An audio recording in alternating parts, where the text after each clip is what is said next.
I also use Titan panel, which is up here, and again I have it to disappear when it's not over it.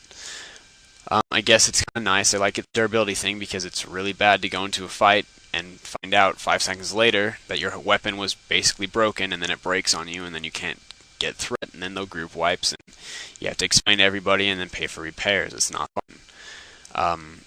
And then, this little gold thing is nice. It'll show me my cumulative gold on my server, which also unfortunately shows everybody that I'm dirt poor. These other options here I don't really use except for on my tunes that are leveling. And then it has the time in the top right, but again, I have my time on my map, so that's not very important to me. Next I have mixed scrolling battle text, which I use to keep track of the damage that I do on the right and the damage I take on the left. Unfortunately, I'm probably not going to take any damage in this instance, so I can't show you what that's like, but just trust me when I say that miss is replaced by number representations. The default will show a lot of extra things like who hit you, what they hit you with, and such things, but that just crowds your screen up, and so you have to again read through it and figure out exactly how much you were hit for. I like to have just the pure number so I know, oh crap, I'm getting hit hard, I need to pop a defensive cooldown, or not.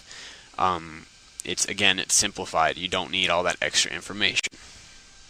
Next, I have Skinner, which I use to kind of replace all these backgrounds and all of these different windows that you have up. My different things here.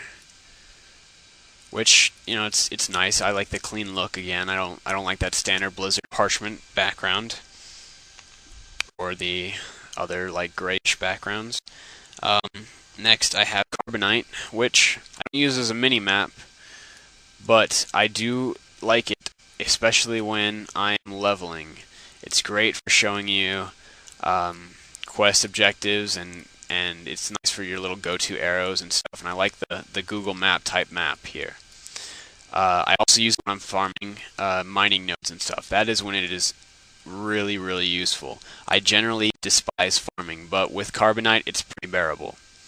Might get into a tutorial on that later, but for now let's move on and talk about Combustor, which is my bag add-on. Now there's a lot of bag add-ons like Bagnon, but personally I like this one because not only does it just put all of your bags and put them into one big bag, but you can also choose between different categories. So I have all of my stuff here. This is just my equipment, my usable stuff, my quest items, my trade goods, and miscellaneous items. My most important item as a paladin is my Hearthstone, as everybody knows.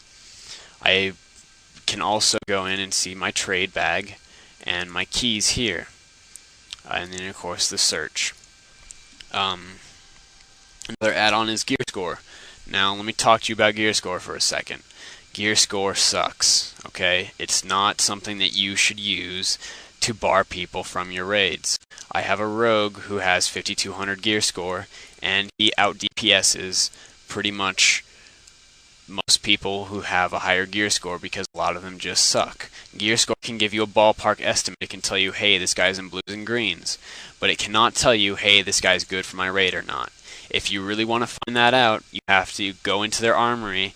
You have to have a good understanding of their class or just of the game in general. And you have to be able to look through and see, are they messing up with their specs, gemming, gearing, whatever. You have to check their achievements if you really want to know.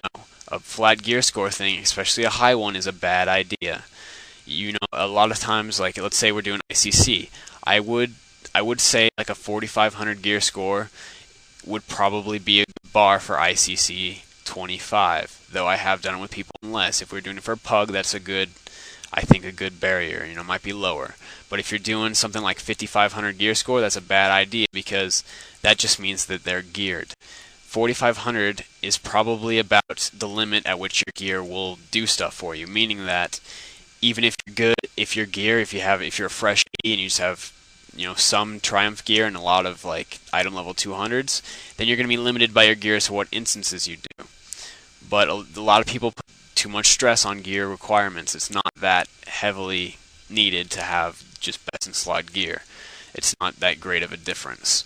So again, gear score is a nice indicator for telling you kind of where somebody's at with their gearing, but it's not something you should use to bar people from raids or to set requirements to get into raids, unless it's a very low number just to make sure that this guy's not a fresh 80.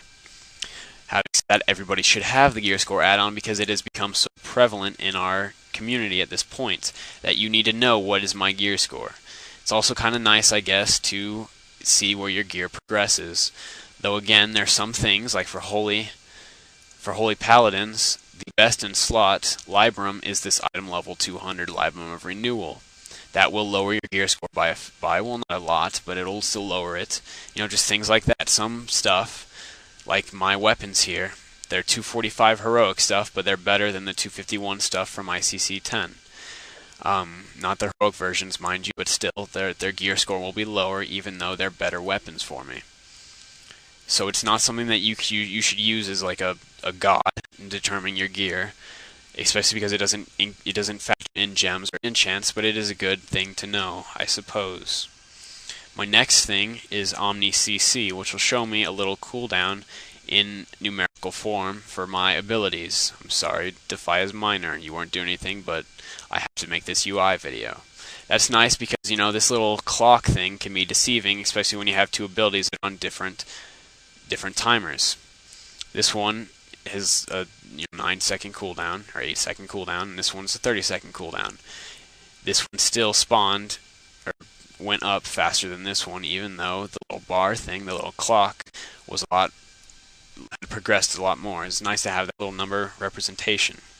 Next I have Power Auras, which, while I don't use much on my Paladin, I do use it on my Rogue to show combo points, but I do use it to show things like if I'm silenced, it'll pop up right here and give me a little number representation of how long until the silence is over. This is nice because a lot of times you just get silenced in something and you can't tell what's going on without looking at your buff and finding it. And it takes you a second. That's too much confusion to throw into a raid situation. You want to be able to know, oh hey, I'm silenced, this is how long until I can cast again. Same thing with being stunned, which is shown here. I'll go over more in-depth tutorials on how to do this stuff, but for now I'm just going to kind of explain things. Next I have Rating Buster, which, to be honest, is a little lackluster in my opinion. It takes my stats, and instead of giving you just like the plus 10 stamina, plus 20 attack power, whatever, it will give me the actual percents of like crit chance or parry chance or block value, and well, that's never mind on that block value, but give me health instead of stamina, which I suppose is nice, but it's a little unwieldy in my opinion. I like to, when you're comparing stats on gear, it's good to just see the base numbers. It's a bit easier to manage that than it is to see these percents and these just health bonuses and stuff. In my opinion, it's just a little awkward, but it's alright, you know. Next I have Tidy Plates, which is a little add-on to change. Where did it go? I'm sure some of you saw at the beginning of the video. It's these little add-ons to change. There they are. To change the plates above the mobs' heads. This is especially helpful for tanking. As you'll notice, these guys are green, but these guys are red. These guys are about twice as large as these guys are ours. That means that I don't have aggro on these guys. If I go by here and get aggro, notice they turn green and get smaller. This is very helpful when you're ad tanking or AoE tanking, because you can see who's on you and who's not. Otherwise, you kind of have to guess or look at your raid frames to see who's pulled aggro. And this is mainly for heroics or clearing trash again, but it's a nice thing to have. Notice that elites have a little star in the top corner of their little bar here. See that's an elite, has a star. It's pretty. Anyways.